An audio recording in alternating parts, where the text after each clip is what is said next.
Ok. La Torah no habla en la Biblia, en la Torah, porque el resto de la Biblia no habla de halajá, pero la Torah no habla del estado de kasher, de kashrut de vino, ¿sí? Eh, lo que dice la Torah es una advertencia.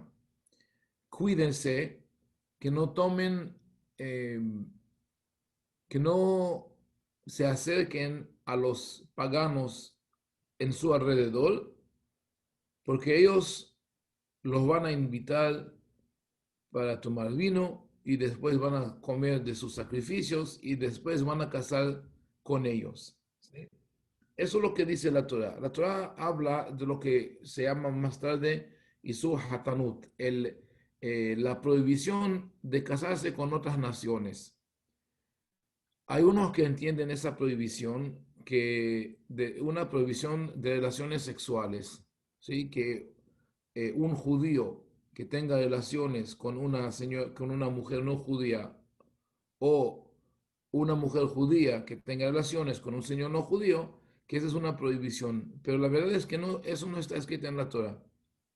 La Torah no habla de casarse judío con no judío, sino está hablando al padre de la novia. Y dice, cuídese que no deje su hija casar con su hijo, ¿sí? Con el hijo del pagano.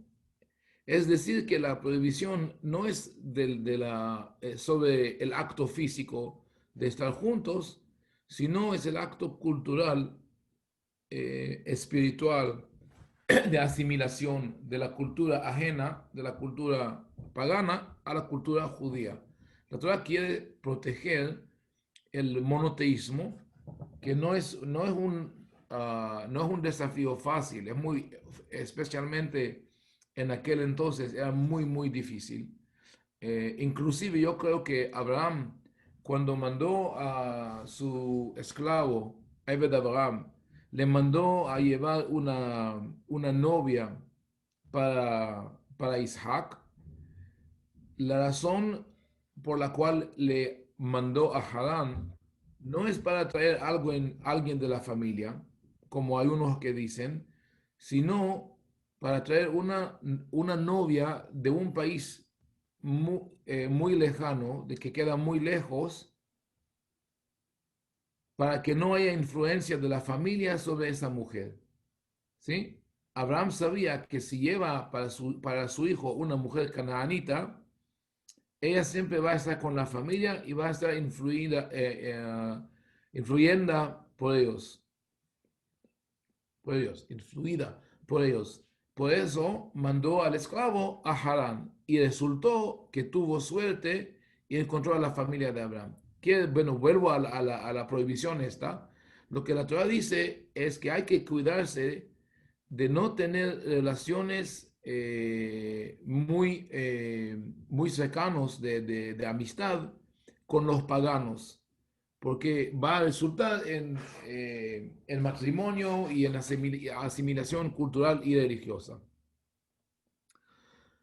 La Torah también menciona, de paso, el concepto de Yen Nesech, ¿sí? Yen Nesech más en una forma el, digamos, la crítica del profeta, dice Yishtu Yen Nesicham, cuando, ¿cómo se dice? Reproach, rebuke, um, Reprochar. reprochar, ¿sí? Ok. Sí, sí, sí. A veces tengo la palabra, pero digo, no puede ser, tal vez yo estoy traduciendo del inglés al español. Ok, Son muchos idiomas, Rabino. sí. Bueno, hay muchas palabras que en inglés se considera más alta nivel, ¿sí? Y en español son común y corriente, ¿sí? Más usados. Bueno, de todas maneras, cuando el profeta reprocha a la gente, dice, Yishtu Yanesiham, ustedes toman el vino que fue servido a los paganos, a los ídolos de los paganos. Pero otro nunca dice que no se puede tomar ese vino, que es una prohibición. Es interesante. Bueno, pero los rabinos de la época de la Mishnah, y yo creo que ya hemos hablado de eso, que muchas de las leyes que nosotros seguimos fueron establecidos en la época de la Mishnah, quiere decir del siglo, segundo siglo antes de la era común hasta el segundo o tercer siglo después de la era común, en una época de como 500 años, que fue más o menos, podemos decir, 200 años antes del cristianismo y 300 años después. Eso fue la época formativa de la ley judía. Y es muy difícil a veces distinguir entre las leyes que vienen de la fuente bíblica y lo que han añadido los rabinos. De todas maneras, inclusive si aceptamos que las leyes de los rabinos sobre el vino son leyes bíblicas, eso es lo que dicen ellos. Dicen que no se puede tomar vino que fue servido o, ¿cómo se dice? To libate, libado. No. Libate, déjame ver.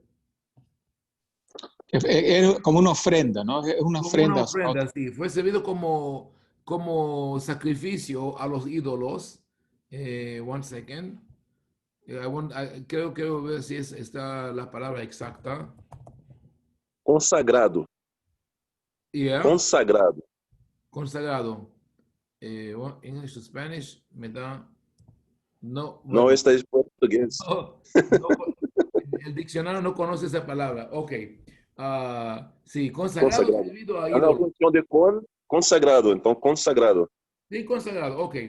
Bueno, entonces, según la ley de la Torah, tal como lo dicen los rabinos, para que sea un vino no kasher, tiene que venir un idólatra con la botella del agua. Bueno, yo no tengo para mostrar solamente un vaso de café, ¿sí? Cafecino. Sí, y servir ese vino sobre el altar, en frente del ídolo. Así sería este vino no kasher, ¿sí? Bueno, eso sí fue colombiano, sería verdad, porque en Colombia al vino rojo le llaman el vino tinto y al café también es el tinto, entonces, ok. Bueno, pero debe ser ofrecido el vino como ofrenda al ídolo. Entonces, eso no existe hoy. Pero lo que pasó que los rabinos dijeron, vamos a incluir en esa ley cualquier vino que usan los no judíos, ¿ok?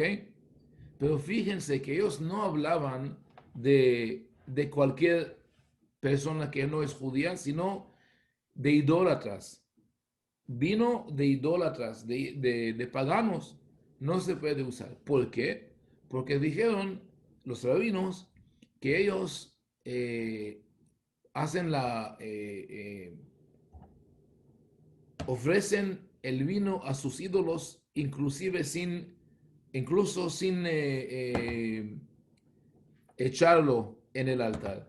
Y eso fue verdadero en una época del Talmud en Babilonia, que ellos vivían entre la gente persa, que seguían la religión se llama zoroastrianismo, y ellos consagraban el vino así, solamente que si había un barril de vino, llegaba el idólatra y hacía así, tocando el vino y volvió y lo consagraba para sus ídolos. Y dijeron los sabinos, por eso no tomamos ningún vino que lo tocó un idólatra. Ok, bueno, pasó tiempo, se cambió la cultura, ha cambiado. Los judíos de la tierra de Israel, que vivían originalmente entre los romanos y los griegos, que eran idólatras, y los judíos de Babilonia y de Persia, que vivieron entre los Zoroastrians, que también eran como idólatras, ahora están viviendo bajo el cristianismo y el islam. ¿Sí? Ok. En el Islam no hay problema, ¿sí? Si conocen la religión musulmana, es más parecida al judaísmo que el cristianismo. Las tres religiones se consideran las religiones de Abraham, monoteístas, pero eh, y ambas, el cristianismo y el islam nacieron del judaísmo, pero el cristianismo, no el original, sino después de unas generaciones, empezaron a venerar a Jesús como Dios y lo consideran Dios tal como el Dios de Israel. Y eso para los judíos estaba como ahí en una línea muy fina de que eso se considera paganismo de crear más que un Dios o tres. El Islam, por el otro lado, no tenía ese problema porque los musulmanes no tienen otro Dios. Es el testimonio, lo que se llama el Shahada, que dicen los musulmanes, dice, no hay Dios sino Dios mismo y Muhammad es el mensajero de Dios. Entonces solamente añadieron otro profeta. Entonces para los judíos que vivían bajo la ley del Islam fue muy fácil eh, ignorar esa ley porque dijeron ya no tenemos idólatras. Además, habían muchos musulmanes que no tomaban vino porque oficialmente es prohibido. Oficialmente, en práctica todos toman. Ok, no es como la ley, como dijimos, la mafia en Estados Unidos, ¿sí? En práctica todas toman alcohol, pero los judíos tomaban con los no judíos. Bueno, ahora pasamos al mundo cristiano, a Alemania, ¿sí? Los judíos de Alemania, primeramente Rashi y después sus nietos, los autores de Tosafot, tenían un problema muy, muy grave.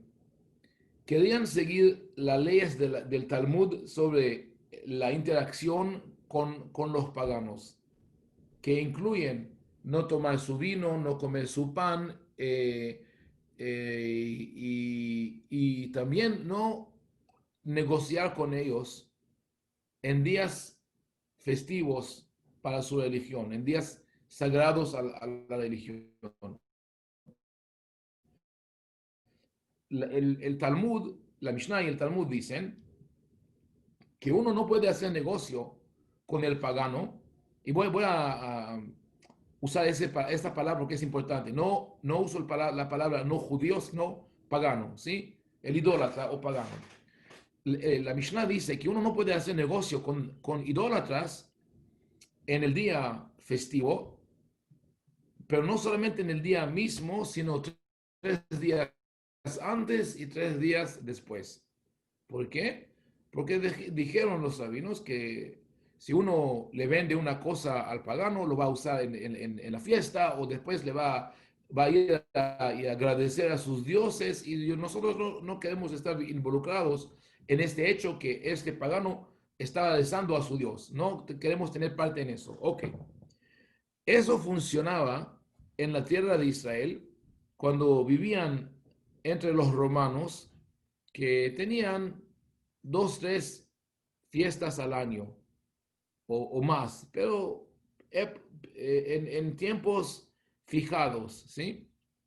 Pero más tarde, cuando viven en Alemania, en Francia, entre los católicos, y pues los católicos con todas las estatuas y las imágenes que tienen, los pensaban, los judíos los consideraban como idólatras.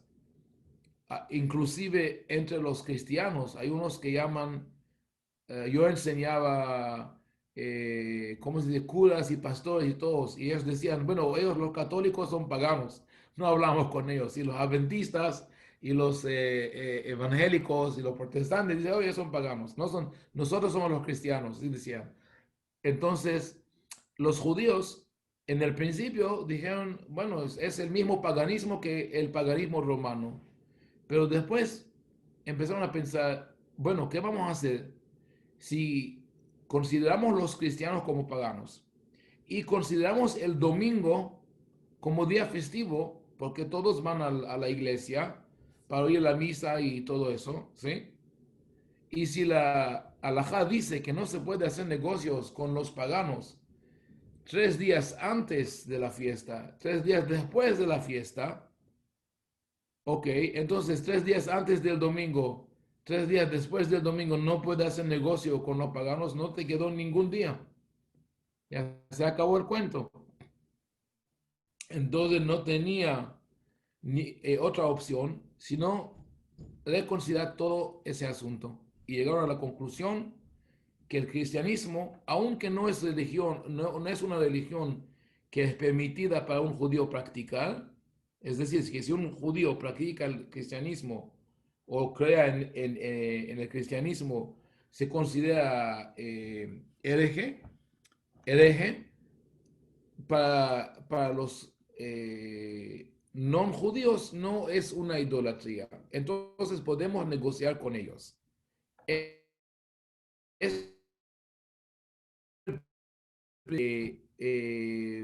aceptaron el cambio en la cultura y en las circunstancias que tenía. Después llegó bueno, no necesariamente después, pero había otro nivel. Y es que el principal negocio de los judíos en Francia y Alemania, ¿qué fue? El vino. ¿Vino? El vino, ellos eran expertos en la, ¿cómo se llama? Vinocultura, donde plantear las viñas, cómo cosechar y todo eso. Y por eso los traían los líderes, los mayores de las ciudades para que traen su experiencia. Ahora, hacían negocios con los cristianos y a veces usaban el vino,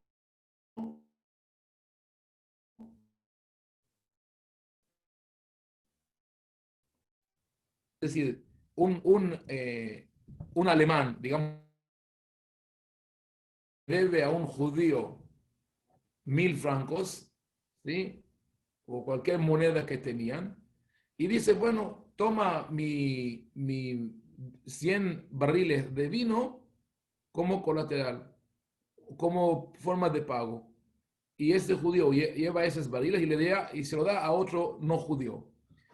Llegaron los autores de Tosafot y Rashi, no Rashi, los nietos de Rashi, y dijeron, bueno, un momento, no se puede hacer negocio con vino no kasher. No solamente es que no puedes tomarlo, sino no puedes derivar ningún favor, ningún placer de este vino, ningún profit, ganancia, ninguna ganancia de ese. Entonces, no lo puede usar como forma de pago. ¿Cómo hacemos? Y entonces empezaron a analizar la halajá y llegaron a la conclusión que la prohibición del vino ajeno o el vino de idólatras solamente se refiere a personas que se consideran idólatras de veras y no a los cristianos. ¿Sí? Y por eso se puede sacar ganancia del vino. Entonces, en la correspondencia entre los dos rabinos que estaban en cargo de esa discusión, uno preguntó al otro, pero ¿qué hacemos si decimos que así es la ley? Entonces también se puede tomar el vino. Y le contestó el otro, cierto, entonces no publicamos esa alhaja. Dejémosla a la gente que siguen vendiendo y comprando el vino y usándolo como forma de pago, pero no vamos a publicar la alhaja. Eso fue en el 1200. Desde entonces, el estado del vino kasher tenía subidas y bajadas.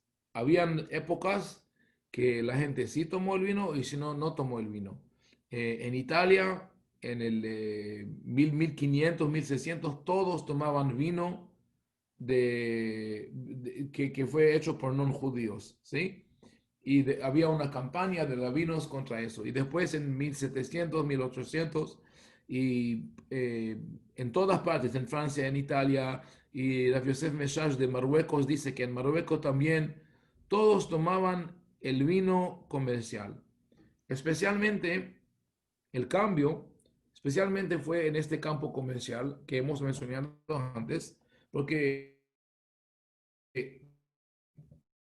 eh, la prohibición se puede entender cuando compra una que conoce personalmente, ¿sí? Y esa persona tal vez se mete su religión a su negocio, inclusive entre sus amigos, ¿sí? Pero si yo compro un vino hecho en Australia, ¿sí? Una planta comercial o inclusive en una viñeda pequeña, ¿sí? La gente que lo vende no les importa la religión, no, eso es lo que no es producción, es generalmente todo automatizada, ¿sí? No le tocan personas. Entonces, ¿qué pasó? ¿Por qué estamos hoy donde estamos? Con todos esos, con esas rótulas o etiquetas que dicen kasher, mebushal, etcétera, y todo eso. Porque en el proceso de globalización, también desafortunadamente recibimos las instituciones de kashrut establecidas globalmente, ¿sí? Entonces, el OU decide qué es kasher, qué no es kasher. Empezaron, pero eso fue antes, bueno, digamos, como hace 100 años que empezaron con esto como un negocio, le vendemos un vino kasher, ¿sí? Y entonces la gente llegó a esa distinción que si tomas esto es kasher y si no, si, si tomas el vino que no es kasher, usted no es una persona kasher. Y de eso también desarrollaron una idea que si una persona que no es Shomer Shabbat, que no es observante del Shabbat, toca el vino, vuelve no kasher. ¿De dónde llegó el asunto de Mevushal? Sí, han visto etiqueta que se dice ¿qué es Mevushal? Para mí es una toma, ¿sí? Pero casi estamos, lo que ponen Mevushal, podemos decir que están engañando a la gente. ¿Por qué? ¿Cuál es el asunto de Mebushal? El asunto de Mebushal quiere decir cocinado o hervido, vino hervido, ¿sí? Y la idea es que eso está mencionado en el Talmud y también lo menciona Maimónides. Dice que si el idólatra que preparó el vino lo hirvió, lo cocinó, ya no lo va a usar para sus rituales sagrados. Porque así fue la costumbre. El vino que se sirve sobre el altar para los ídolos debe ser un vino puro. Ahora, ¿quién de veras, honestamente, alguien de ustedes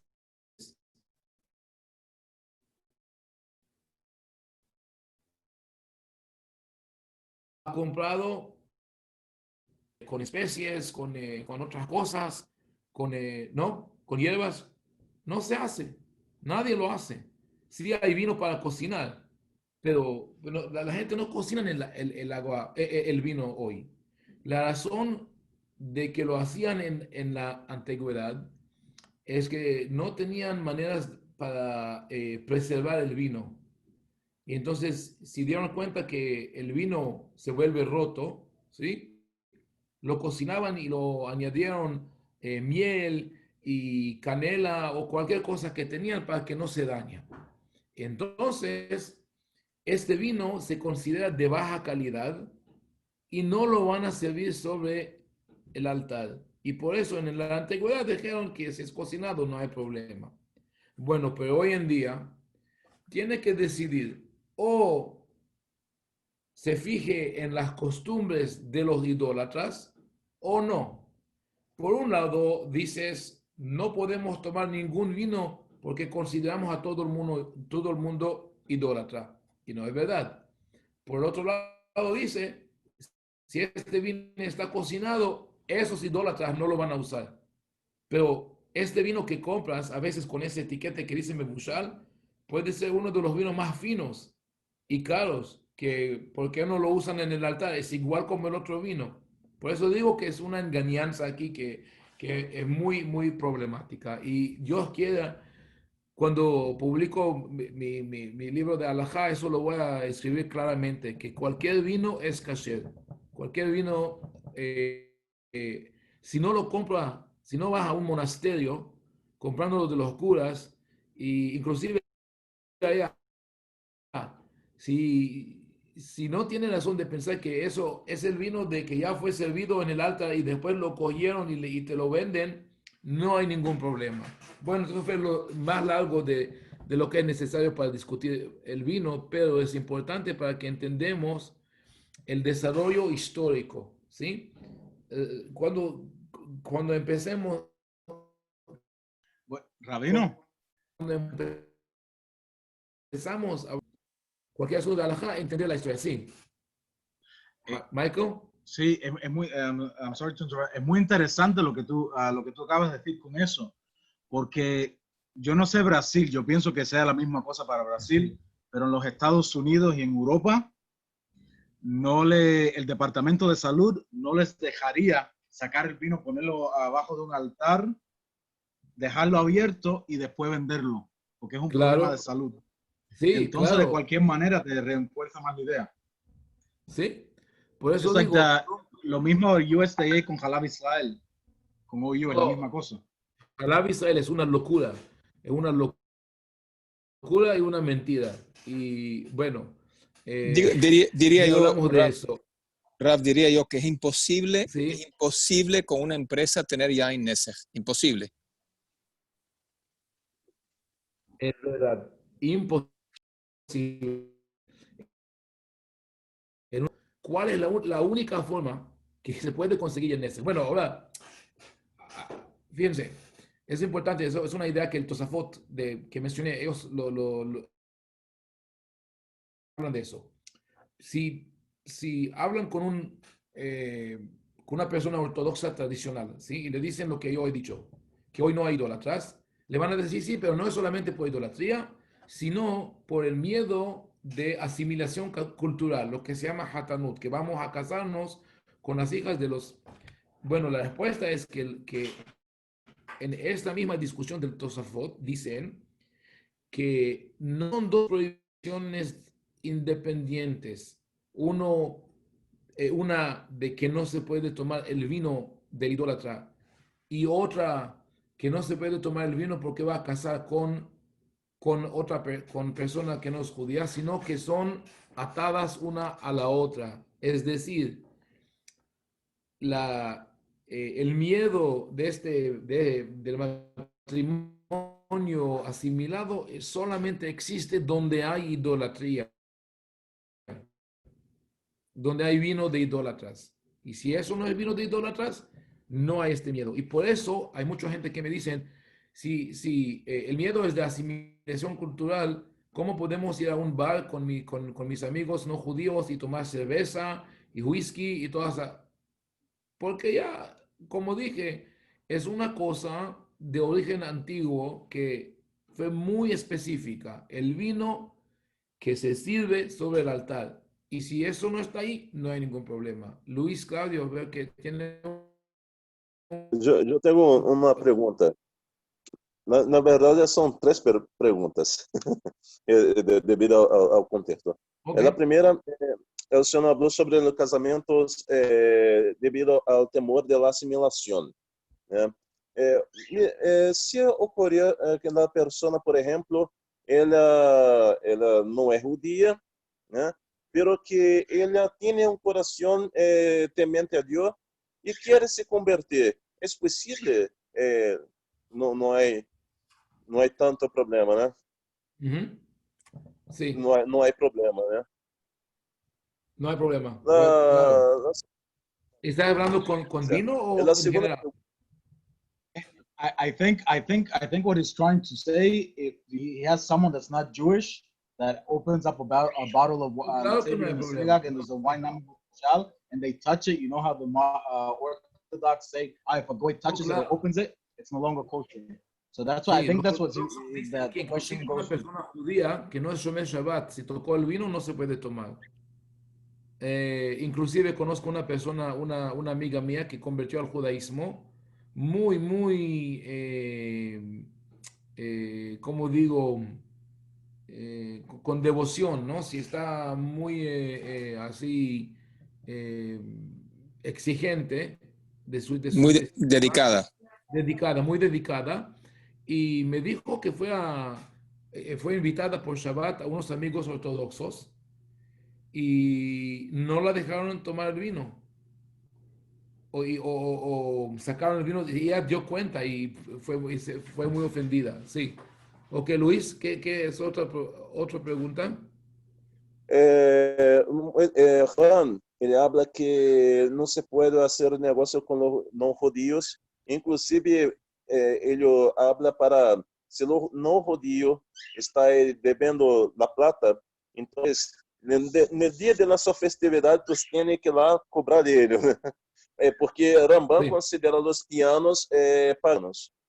sí, Moisés e Serlés, que é um grande rabi Ashkenazi, né, ele não mirava os cristianos como idólatras, como paganos. Então, aí, cada um tem um ponto de vista um pouco diferente. Na influência de Moisés e Serlés, é justamente por esta questão de negociação para poder fazer, para que os ok, Ashkenazi de la França e Alemanha pudessem fazer negócio com os judíos. sí.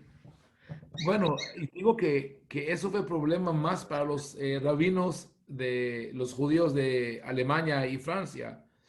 Y tenían que llegar a la conclusión que el cristianismo no es paganismo. Eh, lo que dijo el rabino, tal vez lo que él dice es que, eh, que para un judío que practique cristianismo, para él se considera como ha transgresado la prohibición de idolatría. Pero es interesante también que en la ortodoxia ashkenazí, creo que sin dar cuenta, ellos ni saben, hay tanta influencia del cristianismo europeo, ¿sí? Inclusive bueno, una idea principal del judaísmo ashkenazí, y digo principal y también con consecuencias muy, muy graves, es la idea del martirio o martirología. ¿Cómo se dice? ¿Martirio? ¿Sí? Como que Nom Kaze? No, no, no, el Martírio martirio, mesmo.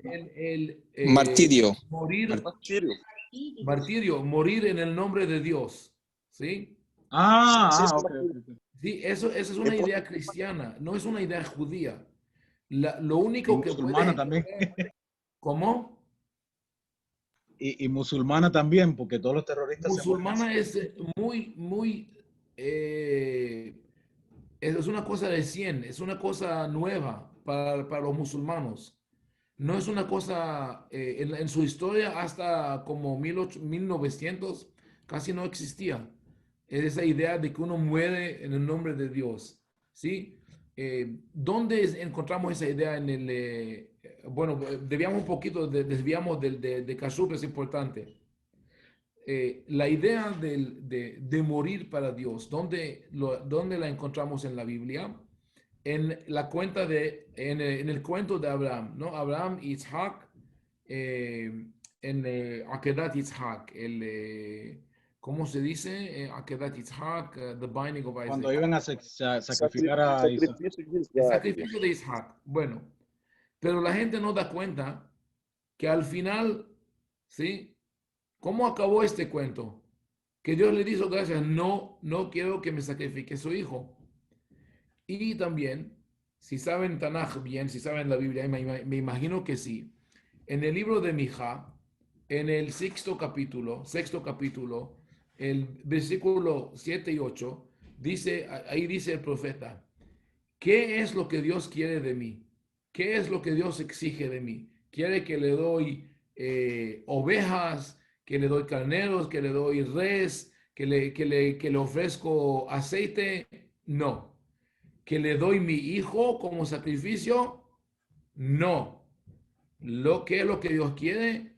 Asod mishpat, v'avat hesed, v'asnei alechet im Hashem Elohecha, que haga justicia, que haga misericordia y que camina con humildad con Dios.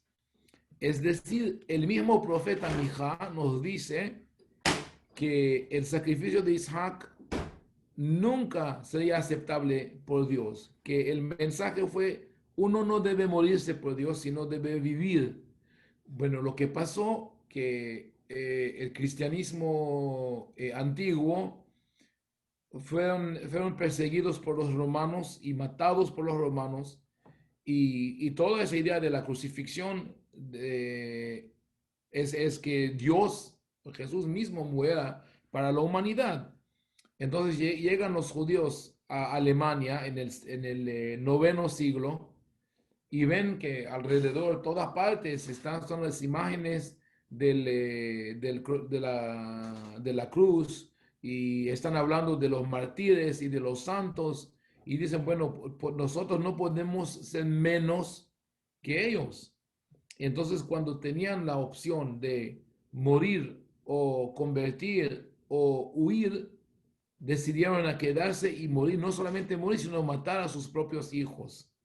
Eso fue durante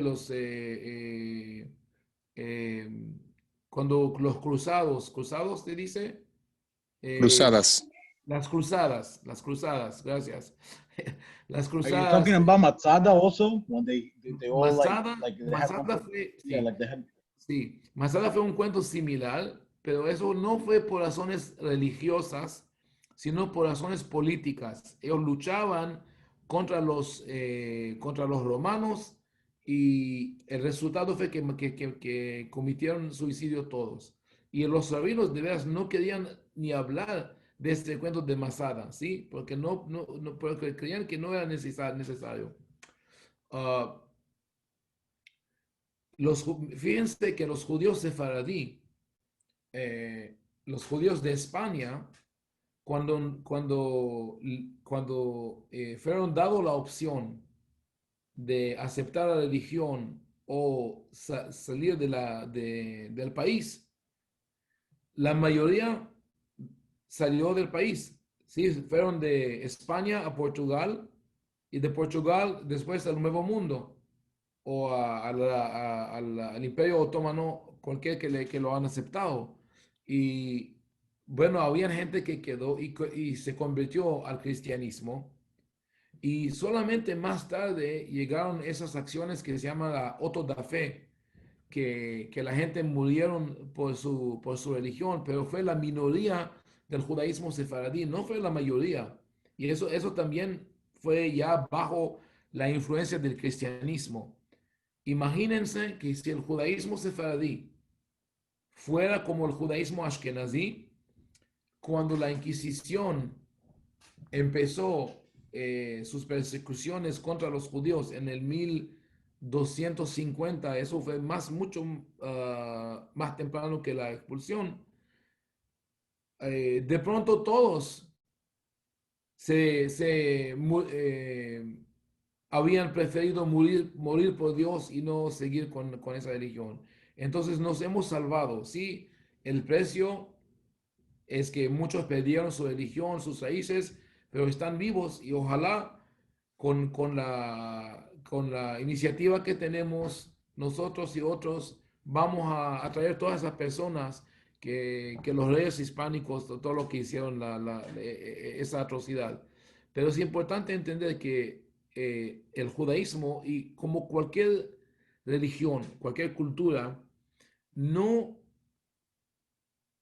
no se desarrolla en un vacuo, sino está influido por las circunstancias sociales, geopolíticas, religiosas, lo que está alrededor.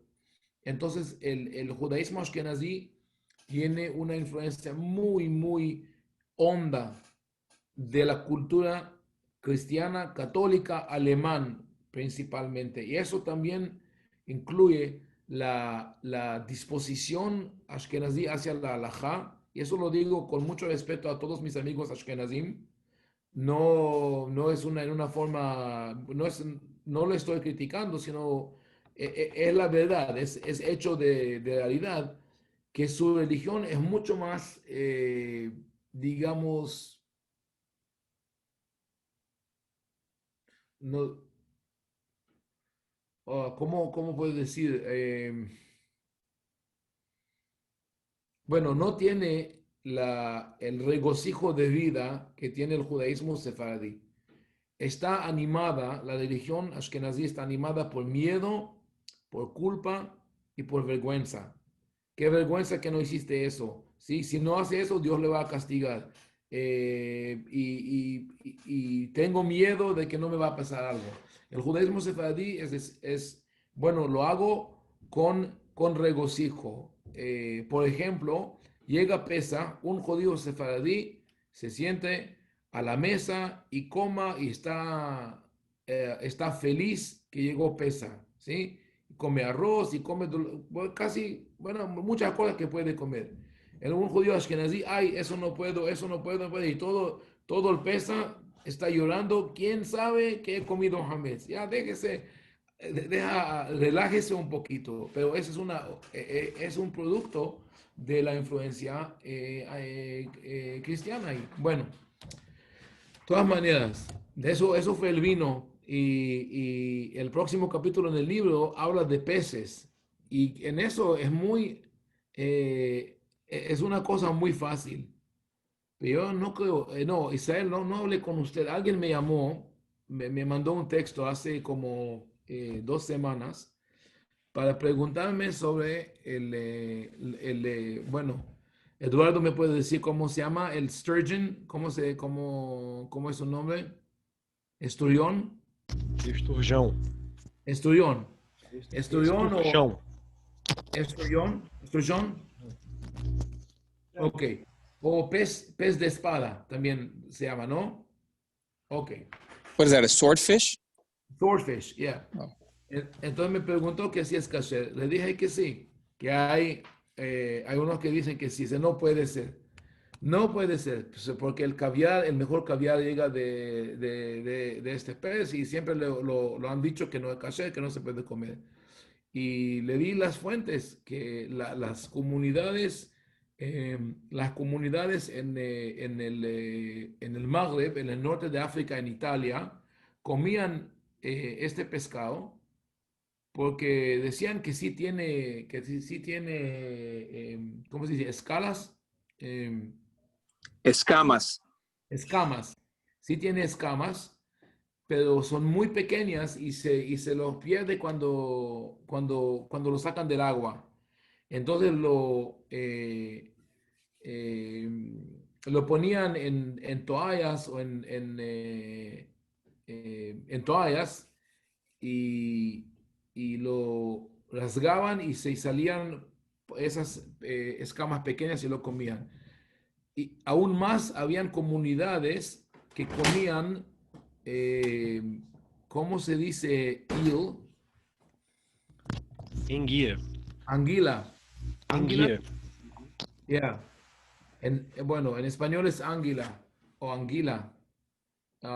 Bueno, muy pocas comunidades que lo comían. Pero de todas maneras, la ley es muy, muy sencilla acerca de pescados. Si tiene escamas, es kosher, ya. No necesitas nada más. Entonces, si van a comer, a comprar pescado, a donde van, si pueden reconocerlo, que es un pescado kasher, lo pueden comprar, no hay ningún problema. Aunque está fileteado, cortado en el almacén, no hay ningún problema porque hacen cantidades de peces y limpian los cuchillos y, los platos o cualquier cosa que usan para cortarlo, lo limpian constantemente. Y también pueden exigir, si tienen miedo que acabaron de cortar o preparar un peso no caché, le pueden decir a- al quien trabaja ahí que tiene alergias y eso a shellfish, como se dice, ¿no? A moluscos o otras cosas así. Eh, bueno, preguntas sobre eso, sobre los peces o kashrut o cualquier cosa. ¿Sí? Não, não, não, eu compreendi. Eu percebi que debaixo de um contexto general, desde o início da classe que começou com a questão de vinos e cacheruto não foi em general, eu tenho percebido através de sua ensinança que é preciso uma grande sensibilidade social e antropológica para poder ter discernimento em torno da halakha. Antes de poner la rádio, eu tenho que ter uma percepção, uma sensibilidade para perceber um contexto social e antropológico daquela circunstância, daquele pueblo, para depois chegar a uma conclusão alárquica e não apenas poner a lei antecedente. Interessante isso. Eu até escrevi acá para não ter isso Sí, como regra. sí, tiene razón. Estoy muy alegre que llegaste a esta conclusión, porque ese es el tema que me guía cuando estudiamos la halajá, que siempre tenemos que pensar en el contexto histórico, social, cultural y, y decirnos, bueno, los rabinos de la Mishnah inclusive dijeron, hay unas leyes en la Torá que no podemos cumplir hoy porque se han cambiado el mundo y lo han cambiado y encontraron una forma de sobrepasarlo. Y nosotros también debemos ver, mirar hacia el pasado, hacia el futuro y preguntar, bueno, eso que pertenecía al pasado también pertenece hoy o no. Como creo que di un ejemplo de mikve, ¿sí? Si la gente quiere ir a la mikve, no es, bueno, días normales, para la mayoría de la gente no es un problema, pero hay personas que inclusive cuando todo es normal es un problema. La mujer no puede salir de la casa, no hay mikve kasher en la ciudad, hay muchos problemas. Y yo siempre decía, pueden irse a usar la bañera en la casa, ¿sí? Y ahora cuando empezó ese del coronavirus, yo lo publiqué. Hay muchas mujeres hoy que van y usan la bañera en la casa. Una me escribió, me dicen, van a abrir el mikve pronto en Los Ángeles. ¿Qué voy a hacer? Le dije, quédese con la bañera, mejor, más fácil, ¿sí? Porque entendemos que esa alajá le sirve a la gente en una forma diferente, es que tenemos que pensar en el problema, en la situación, en las circunstancias de la gente. Y otra cosa, y después se veo que Eduardo tiene una pregunta, esa cosa también que tenía que enfrentar, y es la cuestión de conversión a distancia, ¿sí? Porque hay mucha gente en todas partes del mundo, en Sudamérica, en África, inclusive en los países bálticos y Rusia, que quieren convertirse al judaísmo y estudian y tienen el corazón y el deseo y todo, pero no pueden, no puede llegar un bedín allá para hacerlo la conversión en una forma física. Y yo hace como 2 años ya estuve hablando de eso con amigos que trabajan en Sudamérica, pero nunca volvió realidad hasta que como un mes teníamos una boda, ya la fecha estaba fija, no se pudo cambiar y y no pudimos hacer la conversión anteriormente por el virus. Y entonces 2 días antes del matrimonio, los otros dos rabinos, bueno, estaban de acuerdo conmigo que lo hagamos a distancia. Y así fue. Y ahora se abrió la puerta y Dios quiere, vamos a seguir con eso. Bueno, Eduardo, tenía una pregunta. Não, Un é só um comentario, sí. complemento em cima do que o Cavalieri comentou. Sempre que eu estudo as leis de alimentação, a Kashrut, eu sempre tenho a clara impressão de que os antigos estavam muito preocupados em não ficar doentes. Então eles procuravam a alimentação mais saudável possível para não ficar doente. E isso fica muito claro para mim quando ele fala do pescado, por exemplo. Os peixes de couro, eles normalmente são detritívoros, eles são peixes que ficam próximo do fundo do ambiente. Então eles se alimentam muito de dejetos. Normalmente, a carne desses animais, elas tendem a ficar mais contaminadas. Os camarões também. O camarão ele é detritívoro. Ele basicamente se alimenta de animais em decomposição. É por isso que se você, se não for judeu e estiver doente e comer camarão, você tende a ter uma digestão muito complicada e tende a piorar. No Nordeste a gente diz que a comida é remosa. É bem do Nordeste. Porque é uma comida muito forte. Porque para ele poder processar um alimento que come cocô, que come dejeto, tu vai exigir muito do teu organismo. Então, eu sempre consigo fazer uma relação muito, para mim é muito claro isso. Quando tiver um determinado oportunidade, quando tiver uma oportunidade, eu vou partilhar com vocês. Eu fiquei uma época, um mês numa comunidade indígena, sem luz, sem nada. E eles tinham várias coisas muito judaicas, muito judaicas. Só que eles nunca ouviram falar eles não falavam nem português, tinha um intérprete que traduzia para mim. E dentre as várias coisas que aconteceram nesse um mês que eu fiquei lá, depois eu explico, eu fui a trabalho. O pajé, o xamã, logo que ele me conheceu, ele me disse a primeira coisa, né, que eu tive que passar por um treinamento na FUNAI. FUNAI é a Fundação Nacional do Índio, é um órgão do Brasil que estuda os indígenas. E eu fiquei um mês numa tribo de índios pescadores. E o pajé, a primeira vez que ele me viu, ele apontou para mim e disse no idioma dele: "Eu não gosto de você". Aí eu, tá. Aí ele falou: "Porque o seu povo não pensa com a cabeça, o seu povo pensa com a barriga". E aí depois, convivendo com eles, eu entendi o que era pensar com a barriga. Porque se você pensar só com a barriga, você pega qualquer coisa e come. Só que você não pode pegar qualquer coisa e comer porque pode fazer mal. E eles iam, ao longo do mês, eles foram me explicando isso, né? Só que na prática. Eles também não comiam peixe de couro, porque eles diziam, ele come coisa do fundo, né? Ele come dejeto. Então, a sabedoria judaica é quase que uma sabedoria universal, né? Em alguns pontos. Bueno, yo entendí casi la mitad de lo que dijiste. Bueno, después, pero yo entiendo lo que he entendido, que dice que los camarones y otros pescados que vienen cerca al fondo, ¿sí?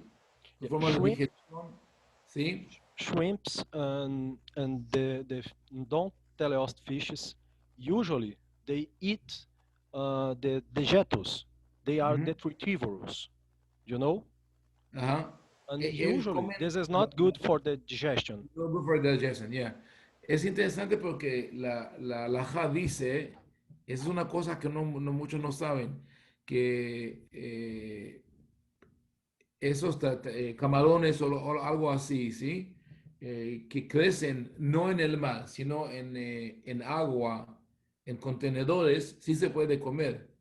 Ese dice Shulchan Aruch, pero no lo hacemos, porque tal vez la digestión es diferente. De todas maneras, y también habló de una tribu de indígenas que no comen ese pescado, que habló con el Yeah, chamán. I spent a month in an Amazon Ajá. Indian tribe, and they have very similarities with the Judaism law. After Ujú. I can expose that during the Shavuot if you want. Ok, I have ok. pictures and some details about it. Okay, maybe that's okay. So sign up for that. It would be very nice. Okay, entonces, bueno, Rabbi, I have a question. sí, Can I ask it? yes. Um, if I go to a fish shop and I need to buy a fish, obviously, It's a kosher fish, but I need someone to cut it. Can I have to get my knife and wooden board? Because No, no, no. there can be trophy fish on the fisherman knife, and between his nails there can be trophy fish. So it would be correct for me to cut it in my house, or no? Ah, ok. Bueno, es una buena pregunta. Eso es lo que dije antes. Lo que yo pregunta, sí, que si él compra pescado en un almacén, ¿sí? Y lo ha cortado el trabajador allá, él tal vez tiene entre las uñas pedacitos de carne de carne de pez que no es kasher, o sobre el cuchillo, o sobre ¿cómo se dice? El Eh, cu- surface, sobre la superficie. ¿cómo? Superficie. En la superficie, bueno, cualquier cosa que trabaja, hay pedazos de pez ¿qué hacemos con eso? De eso habla de Shulchan Aruch. El Shulchan Aruch dice que inclusive si hay algo que se quedó, se nulifica con la cantidad de la carne de pescado que tiene en total. Si no, no hay que preocuparse con esto. Y por eso dije que generalmente lavan el cuchillo y la superficie y puedes pedir, dice, tengo alergia a otros pescados, por favor lávelo.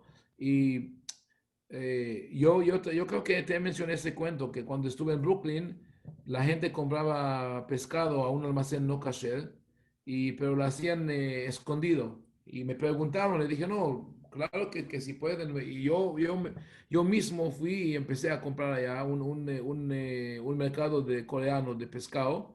Y después de muchos años, cuando volví a Brooklyn, fui a ese mercado. Resulta que él dejó de vender el pez no kasher porque vio que tiene buen negocio con los judíos. Entonces puso un aviso, solamente vendemos carne, pez kasher, ¿sí? Y subió el precio a doble. Entonces tuve que buscar otro mercado. Entonces no tiene derecho, no tiene que preocuparse con el pescado de tray fish, todo está bien. Y también eso también aplica al atún, ¿sí? Atuna, que hay tuna casera y no casera. Eh, Hoy en día, bueno, hay regulaciones que le dicen bueno, a los pescadores que, que solamente pueden procesar tuna y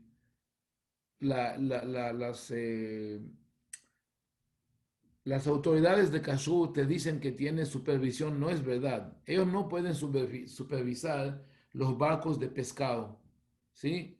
Es un trabajo muy duro. Eso es que ellos que salen al mar para traer pescado. Solamente pueden estar en la fábrica, pero el proceso ya empieza sobre el barco. Y entonces, ¿cuál es su seguridad que solamente hay tuna y no hay pescado no kasher? Es el contrato que hacen con los pescadores. Le dicen que si encuentran un delfín o otra especie, lo dejan libre y reciben pago por eso. Entonces ellos registran esos animales que no son kasher, pero no les vale meterlo a esa lata de atún. Ok. Bueno, hicimos mucho hoy, Besat Hashem. Bueno, seguimos la semana entrante a ver qué hora hablamos. De todas maneras, estamos trabajando en poner un programa que debemos que sea eh, muy, muy práctica para todos. Leandro, ¿tiene una pregunta? Sí, Javi. Sí. Nosotros podemos beber vino no cachê, lo caché que seja industrial e desse vinho lo cachê. Podemos fazer lo kiddush? Lo que dije es que no hay vino no kasher. Mejor, mejor llamarlo un vino sin etiquete, pero no es, o sin rótula kasher, pero es vino kasher. Vino sin mafia. Vino sin mafia, sí. Muchas gracias, Rabi. Muchas gracias. Ok, ok. É da famosa kosher nostra, kosher nostra. Cosa nostra. Ok, bueno, que les vaya bien a todos. César, ¿sí? Rabino, semana que vem, então, a aula vai ser em outra data e horário? ¿Cómo? Semana que vem, o horário da aula vai ser mudado? Sí, mudado tal vez al miércoles a la misma hora, ¿sí? Y yo creo que sí, al miércoles voy a mandar una invitación a todos. Tengo todos sus correos electrónicos y podemos comunicar más fácilmente. Bueno, Litraot, nos vemos. תודה רבה. E- Hasta luego. e- תודה רבים. Shalom, shalom, Thank you tודה for the Rabino. class. Shalom. שלום a todos. Shalom a todos. Shalom, Shalom. Shabbat shalom. Shabbat shalom. Good Shabbos. Shabbat shalom. Chávez, sí. Bye, Sivan, César, David, Regio, que son todos. Mr. Habib. שלום רבים. Shalom, Rabino. Shalom, Rabino. Shalom, shalom.